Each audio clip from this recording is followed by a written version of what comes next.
आज हम पढ़ेंगे छत्तीसगढ़ का इतिहास में छत्तीसगढ़ के क्षेत्रीय राजवंश। अभी तक मेरे पिछले वीडियो में आप लोगों ने देखा था प्रागैतिहासिक काल से लेके वाकाटक वंश, नल वंश तक। तो ये तो बाहर के जो थे क्या थे, कुल थे, परंतु क्षेत्रीय राजवंश जो है वो छत्तीसगढ़ से ही जन्म लिए और छत्तीसगढ़ में ही उनका अंत हो गया। तो वही है क्षेत्रीय राजवंश। अब हम क्षेत्रीय राजवंश के बारे में देखते हैं कि ये कौन कौन से हैं और हम उस पर एक एक कर चर्चा करेंगे। तो सबसे पहले बात करा जाए राजर्षि तुल्य कुल वंश। कौन सा वंश है? राजर्षि तुल्य कुल वंश। अब ये जो राजर्षि तुल्य कुल वंश है, इसका जो शासनकाल था वो था 5वीं से 6वीं शताब्दी ईस्वी तक। 5वीं से 6वीं ईस्वी के मध्य था राजर्षि तुल्य कुल वंश। आप अभी सिर्फ नाम याद रखिए राजवंश का कि कौन कौन से क्षेत्रीय राजवंश है। कई बार एग्जाम में पूछ चुका है कि निम्नलिखित में से छत्तीसगढ़ के कौन से क्षेत्रीय राजवंश नहीं है। तो अगर उसमें से गुप्त वंश होगा तो गुप्त वंश छत्तीसगढ़ का क्षेत्रीय राजवंश नहीं है, तो आप लोगों को मालूम होना चाहिए। उसी प्रकार से ये सब क्या है, क्षेत्रीय राजवंश है। चूंकि हम अभी क्या पढ़ रहे हैं, प्राचीन छत्तीसगढ़, तो प्राचीन छत्तीसगढ़ के इतने क्षेत्रीय राजवंश है। कलचुरी वंश भी है, फणिनाग वंश भी क्षेत्रीय है, परंतु वो कहाँ है? आपके मध्यकालीन छत्तीसगढ़ में। अभी हम क्या पढ़ रहे हैं? प्राचीन छत्तीसगढ़, एशियन हिस्ट्री। तो प्राचीन छत्तीसगढ़ में क्षेत्रीय राजवंश ये है। जब हम मिडवल हिस्ट्री पढ़ेंगे, मध्यकालीन छत्तीसगढ़ पढ़ेंगे, तब उसमें क्या रहेगा आपका? कलचुरी वंश, फणिनाग वंश, काकती वंश, छिंदक नाग वंश, इस प्रकार से। तो फिलहाल हम इस पर गौर करते हैं। जिन्होंने मेरा पिछला वीडियो नहीं देखा है, कृपया वो जाएं और वहाँ पे पिछला वीडियो देखें ताकि आप लोगों को सब समझ आ जाए। तो राजर्षि तुल्य वंश, सर्वपुरी वंश, इनका भी शासनकाल 5वीं से 6वीं ईस्वी के मध्य था और ये दोनों समकालीन थे, एक दूसरे के समकालीन थे। इसके बाद आता है पांडु वंश। पांडु वंश बोलते हैं या सोमवंश भी बोलते हैं इसको। ये 6वीं से 7वीं ईस्वी के मध्य था और इसके 3 भाग थे। मतलब छत्तीसगढ़ में ये 3 जगहों पर शासन किए। एक सिरपुर वाला भाग, एक मैकल वाला भाग और एक उड़ीसा वाला भाग। तो देखिए, मैं आपको बताऊंगा मैथ के द्वारा कि कौन कौन सा कहाँ कहाँ पे किसका जो राजधानी थी वो कहाँ कहाँ पे थी। तो फिलहाल आप याद रखिएगा कि पांडु वंश एक सिरपुर में था ऊपर साइड, एक मैकल मतलब कवर्धा साइड, और उड़ीसा मतलब उड़ीसा में ही था एक। तो ये 3 इनके क्या थे? पार्ट है, या 3 जगहों में ये राज शासन किया इन्होंने। इसके बाद अब बाण वंश, इनका शासनकाल बहुत ही छोटा था। इसके बाद आता है आपका कांकेर का सोमवंश। कांकेर का सोमवंश, ये जो पांडु वंश है उसी का कुछ बोल सकते हैं आप कि उन्हीं से रिलेटेड होगा ये जो सोमवंश है। इसके बाद अंतिम है पर्वत द्वारक वंश। ये भी एक वंश है, बहुत ही छोटा है, ज़्यादा इसके बारे में नहीं है। तो ये जो है प्राचीन छत्तीसगढ़ में इतने क्षेत्रीय राजवंश है। तो हमको लाइन से इनके बारे में क्रमवार पढ़ना है। तो सबसे पहले हम क्या देखेंगे? राजर्षि तुल्य वंश, फिर सर्वपुरी वंश, फिर पांडु वंश, फिर बाण वंश, फिर कांकेर का सोमवंश, फिर पर्वत द्वारक वंश। इस प्रकार से हम देखिए लाइन से चर्चा करेंगे। तो सबसे पहले हम बात करते हैं राजर्षि तुल्य कुल वंश की। छत्तीसगढ़ के क्षेत्रीय राजवंश का ये क्या है? आपका मैप है। छत्तीसगढ़ के क्षेत्रीय राजवंश का ये पूरा मैप है, जिसमें कि मैंने आपको जो बताया था कि सबसे पहले मैं किसकी बात किया था? राजर्षि तुल्य कुल वंश। तो ये जो राजर्षि तुल्य कुल वंश है, ये राजर्षि तुल्य कुल वंश कहाँ का है? आरंग, जो कि कहाँ पे है? आपका आरंग रायपुर में है। कहाँ है आरंग? आपका रायपुर में है, रायपुर के समीप है। तो आरंग राजर्षि तुल्य कुल वंश कहाँ से है? आपका आरंग, जो कि कहाँ है? रायपुर में, रायपुर जिले में स्थित है। तो आपको समझ आना चाहिए कि राजर्षि तुल्य वंश आरंग में है। ये आरंग कहाँ है आपका? सबसे पहली बात रायपुर में।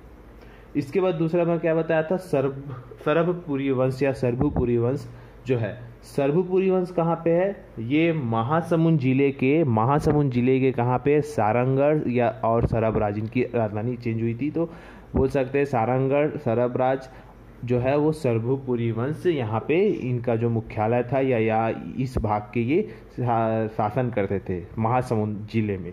तो महासमुंद जिले में शासन करते थे आपका राजर्षि तुल्य वंश। रायपुर में शासन करते थे। तो जाहिर सी बात है दोनों में कहीं ना कहीं युद्ध हुआ होगा, आपसी कुछ ना कुछ तो संबंध हुए होंगे, क्योंकि ये दोनों क्या थे, समकालीन थे। तो आप लोगों को मालूम होना चाहिए कि एक सारंगगढ़ महासमुंद और एक आरंग जो है आपका राजर्षि तुल्य वंश का था। इसके बाद मैंने तीसरा क्या बताया था आपका, पांडुवंश। ये पांडुवंश के मैं आपको 3 भाग बताया था, एक सिरपुर का था, एक मैकल का था और एक उड़ीसा का था। तो उड़ीसा वाला भाग तो ये हो गया।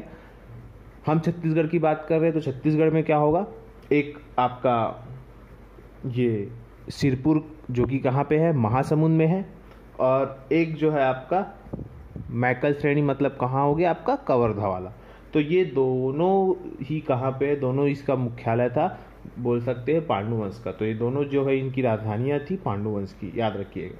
इसके बाद एक था आपका, इसके बाद था कौन सा, बाणवंश। तो बाणवंश कहाँ है, पाली। पाली कहाँ है आपका, कोरबा। तो बाणवंश कहाँ शासन करते थे, पाली में। पाली कहाँ है, कोरबा, ये कोरबा में है। इसके बाद मैंने आपको क्या बताया, कांकेर का सोमवंश। कांकेर के सोमवंश जी जो है आपको नाम से स्पष्ट है, कांकेर के सोमवंश मतलब कांकेर जिला में है ये। इसके बाद बचा क्या, लास्ट पर्वत द्वारक वंश। ये पर्वत द्वारक वंश कहाँ पे, गरियाबंद देवभोग तहसील में, तहसील के आसपास का जो क्षेत्र था वो वहाँ पे शासन करते थे। तो ये छत्तीसगढ़ का क्षेत्रीय राजवंश है, जहाँ पे आप लोगों को मैंने बताया आरंग, सारंगगढ़, सिरपुर और मैकल, आपका पाली, आपका कांकेर और देवभोग, इस प्रकार से क्षेत्रीय राजवंशों ने यहाँ पे राज किया, अलग अलग शासन काल में शासन किया। तो अब सबसे पहले हम बात करते हैं राजर्षि तुल्य कुलवंश की, जो कि कहाँ पे थे, सबसे पहले आपका आरंग, रायपुर में। ये रायपुर में थे। तो ये है राजर्षि तुल्य कुलवंश। ये राजर्षि तुल्य कुलवंश है, जो कि आरंग है, ये आरंग है रायपुर में, वहाँ पे इनका स्थान था। अब सबसे पहली बात, सबसे इम्पोर्टेंट बात, कि प्रत्येक कुल को एक पहले के ज़माने प्राचीन काल में राजा महाराजा या कुल का एक उपाधि दिया जाता था। तो इस वंश की उपाधि थी राज्य योगी। पूछता है क्वेश्चन में कि राज्य योगी की उपाधि छत्तीसगढ़ में किस वंश द्वारा अपनाई गई, तो वो है राजर्षि तुल्य कुलवंश। क्या है, राजर्षि तुल्य कुलवंश ने राज्य योगी की उपाधि अपनाई। ये इसके बाद ये जो राजर्षि तुल्य कुलवंश है, ये आपका 5वीं से 6वीं शताब्दी ईस्वी के मध्य थे।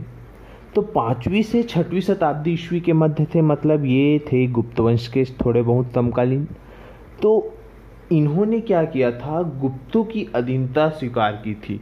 पूछता है क्वेश्चन कि राजर्षि तुल्य कुलवंश ने गुप्तों की अधीनता स्वीकार की थी कूट में, तो हाँ की थी, सही होगा।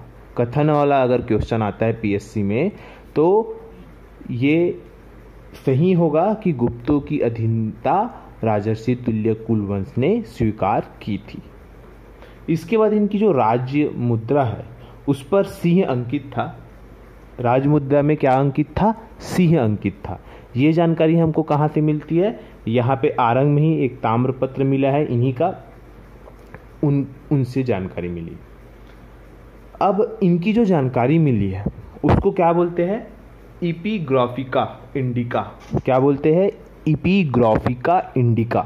क्या बोलते हैं, इपिग्राफिका इंडिका कहा जाता है।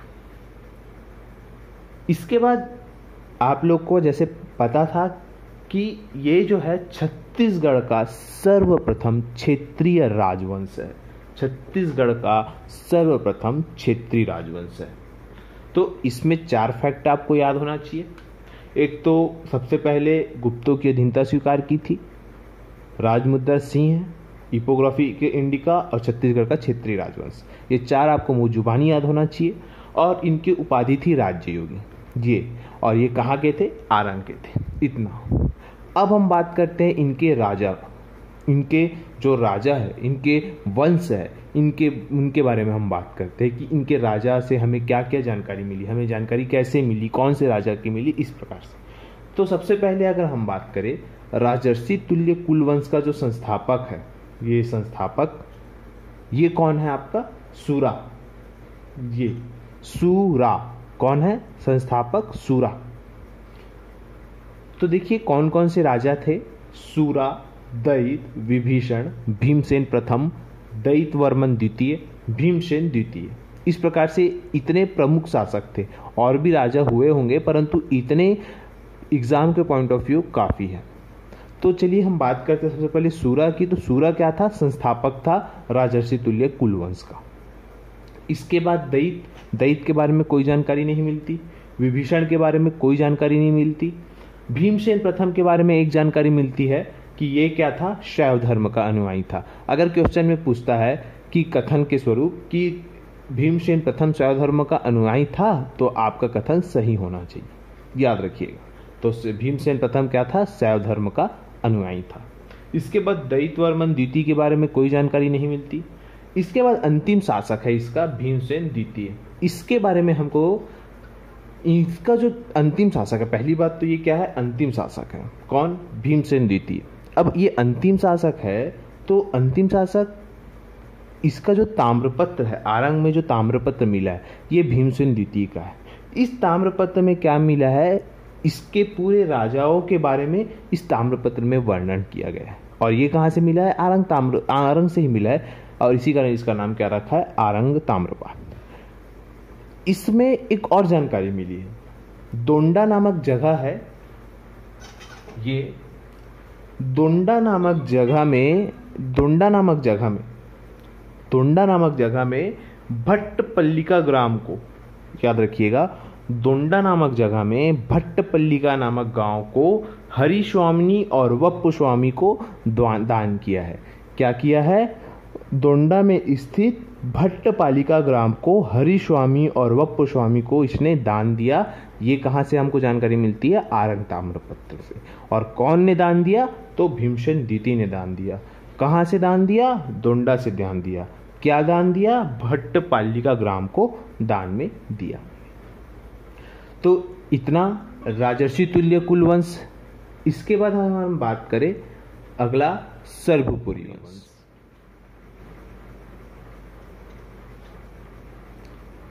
अब सर्वपुरी वंश 5वीं से 6वीं ईस्वी के मध्य था, जिनकी राजधानी थी सारंगगढ़ या सरबपुर या संबलपुर।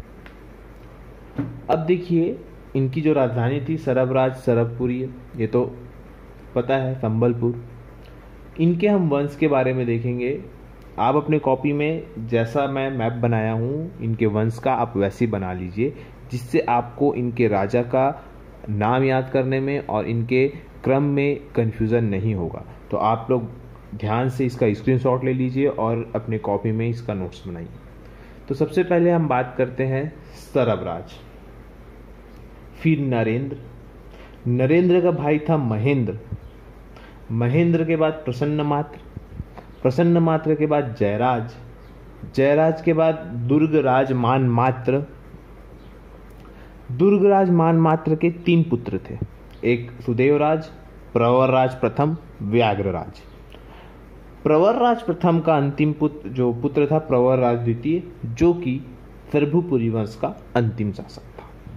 तो ये आपका बेस याद होना चाहिए, आप लोग इसको याद रखिए। अब हम एक एक राजा के बारे में बात करते हैं। तो सबसे पहले बात करते हैं सरबराज। तो ये है आपका सरबराज। और सरबराज के बारे में मैं बात करूं तो सरबराज के बारे में हमें सिर्फ 4 फैक्ट याद रखने हैं। कितने फैक्ट याद रखने हैं? 4 फैक्ट।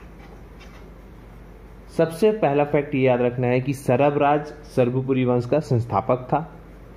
सरबराज के बारे में हमको भानुगुप्त के एरण अभिलेख में उल्लेख मिलता है कि सर्वपुरी वंश का एक राजा था जिसका नाम सरबराज था। ये जानकारी हमको भानुगुप्त के एरण अभिलेख से मिलती है। इसके बाद तीसरी जानकारी हमको ये मिलती है कि इसने सरबराज में रहकर इसने शासन किया। चौथी जानकारी ये मिलती है कि ये सिक्के चलाए जिस पर संस्कृत भाषा का प्रयोग किया गया। तो आपको 4 चीज़ याद रखना है। ये संस्थापक है, भानुगुप्त के एरण अभिलेख से इनके बारे में पता चला, ये सरबराज में रहकर शासन किया, और चौथी जानकारी क्या है कि इसने सिक्के में संस्कृत भाषा का प्रयोग किया। इसके बाद हम बात करते हैं नरेंद्र की। ये है आपका नरेंद्र राज। नरेंद्र राज के बारे में हमको 2 से 3 फैक्ट याद रखने हैं।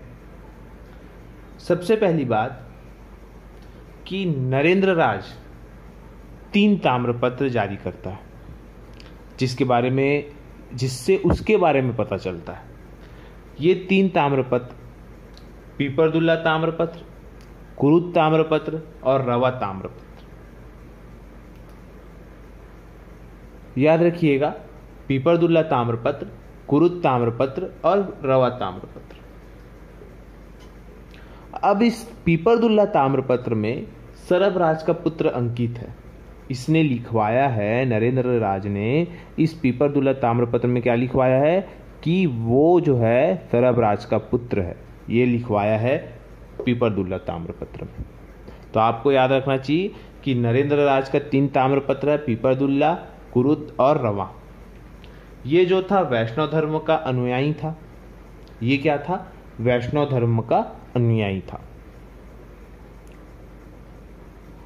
तो ये, इसके बाद इसके भाई के बारे में बात करें तो इसका जो भाई है महेंद्र, कहा जाता है कि जब समुद्रगुप्त दक्षिण विजय की ओर निकला था तो ये सारंगगढ़ साइड, यहाँ पे शासन कौन कर रहा था? आपका महेंद्र।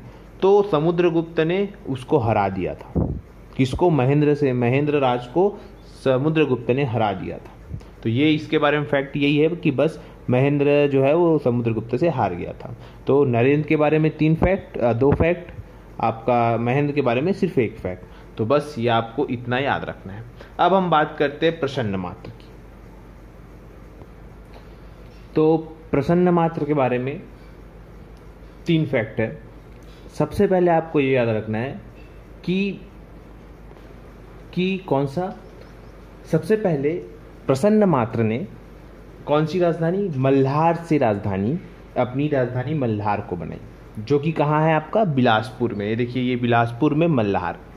इसके पहले जितने भी राजा थे उन्होंने सरबराज से या संबलपुर से, सारंगगढ़ से अपना शासन किया, परंतु प्रसन्नमात्र ने मल्हार से शासन किया। तो आप लोग को ये याद होना चाहिए। इसके बाद दूसरा फैक्ट ये है कि इसने निडीला नदी प्राचीन नाम था लीलागर नदी का। तो लीलागर नदी के किनारे इसने मल्हार या प्रसन्नपुर नामक शहर बसाया और अपनी राजधानी बनाई।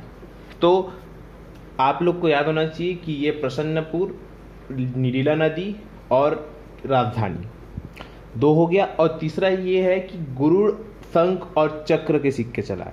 गरुड़, शंख और चक्र के सिक्के चलाए किसने? प्रसन्नमात्र ने। प्रसन्नमात्र का अंतिम फैक्ट ये है कि छत्तीसगढ़ में सर्वाधिक सोने के सिक्के इन्हीं के शासनकाल में जारी हुए थे।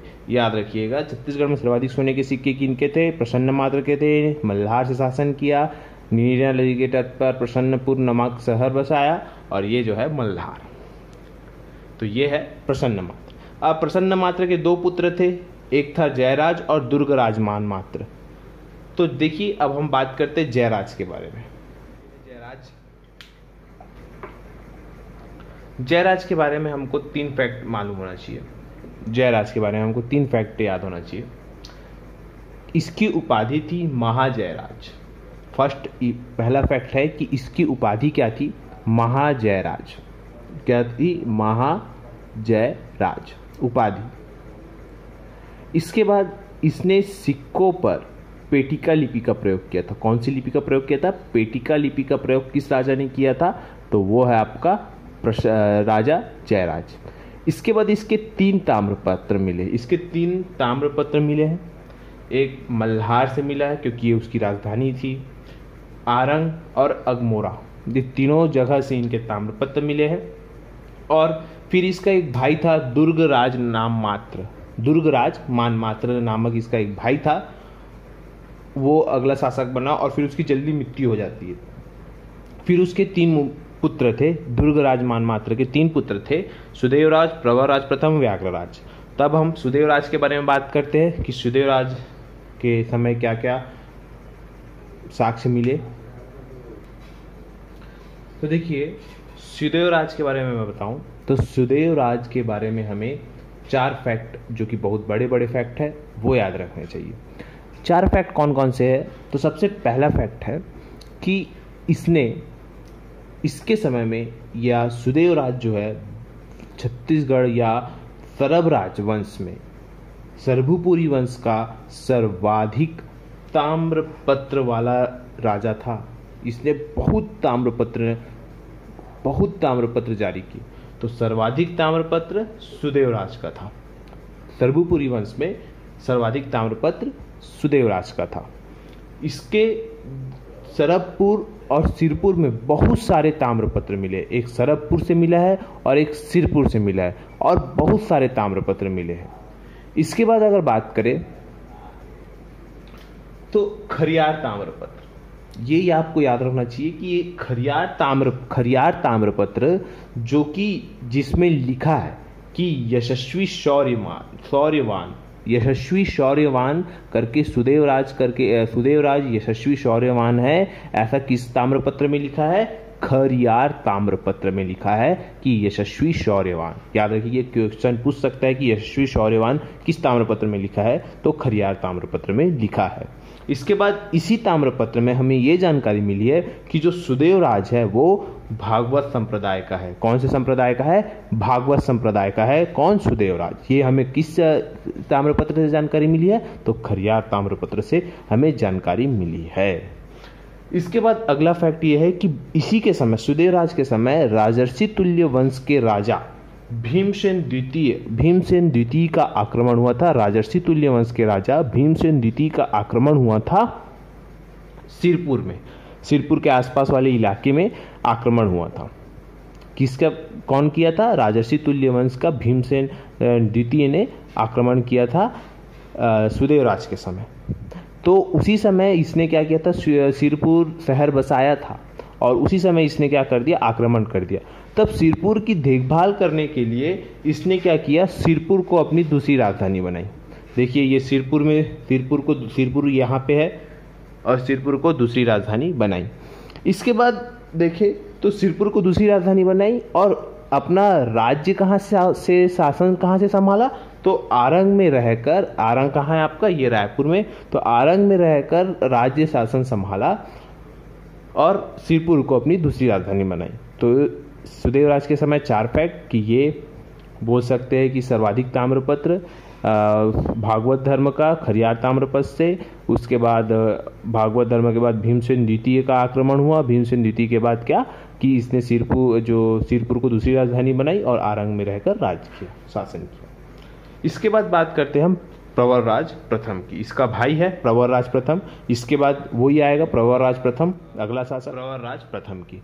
तो प्रवरराज प्रथम के समय देखिए, हमको एक बात याद रखनी चाहिए कि जो मैंने पहले बताया कि ये सुदेवराज जो है, सुदेवराज की राजधानी वही थी जो कि प्रसन्न मात्र की थी। इसने राजधानी परिवर्तन नहीं किया था। याद रखिएगा, राजधानी इसने परिवर्तन नहीं किया था। ये आरंग में राज्य किया था, परंतु राजधानी इसकी वही थी। याद रखिएगा,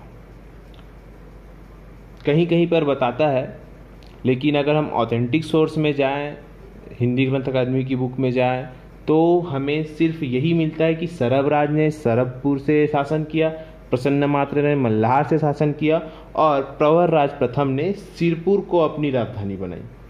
सिरपुर को राजधानी बनाई। जो सुदेवराज ने सिरपुर को अपनी द्वितीय राजधानी बनाई थी, तो प्रवरराज प्रथम ने क्या किया? उसका भाई कि सिरपुर को ही पहली राजधानी बनाया, मुख्य राजधानी उसी को बना दिया, सिरपुर को प्रवरराज प्रथम ने। इसके बारे में सबसे पहला फैक्ट यही है। इसके में 2 ताम्रपत्र मिले हैं, एक सारंगगढ़ से ठाकुरदिया नामक जगह से, और एक मल्हार से मिला है। 2 ताम्रपत्र हो गए।